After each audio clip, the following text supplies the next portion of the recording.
Greetings, my fellow travelers. Well, I'm back at my last base at the Utopia Station Expedition, and I've simplified it a bit. So instead of having a multitude of steps downwards, there is literally one step downward. Instead of having a bunch of platforms that are just floating in midair, I've got two platforms with pillars. And yes, this was fun because the moment the black touches the gray, that's where the pillar stops. Well, yeah, except it was sort of sticking out the sides of the rock outcrop. So dig some holes, install the platform, restore the land. Anyway, teleportering, because if you don't put it on solid ground, you end up in the ground or falling to your death or whatever. At least that's been my experience with consoles.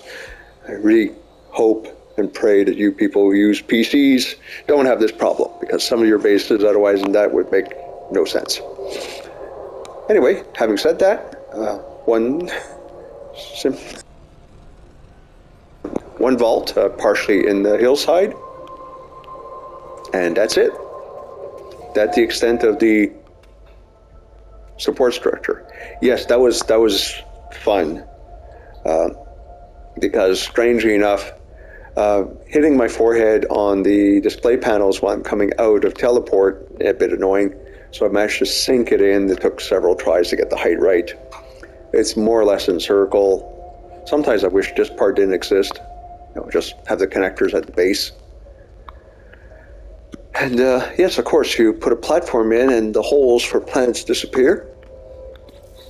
On the other hand, I was about to say not that it's much of an issue, but yeah, I do actually have all the plants, so it is an issue.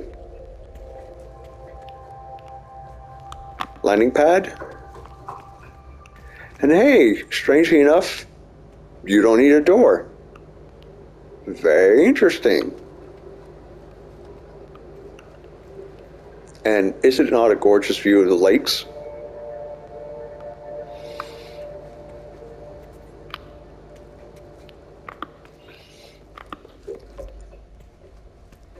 So base computer room. I'm gonna have to do something with it. And the house.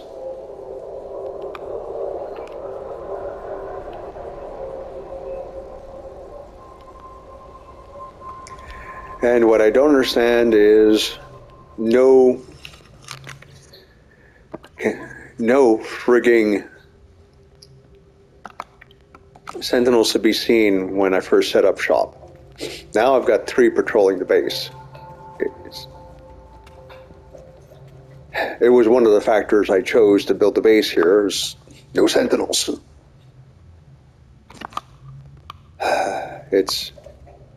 Yep, and the best windows in the game, garage doors. Again, absolutely gorgeous vista.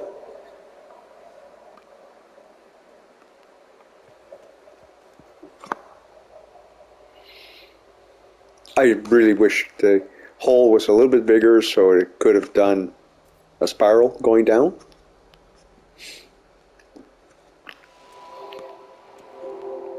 Matter of fact, I kind of wished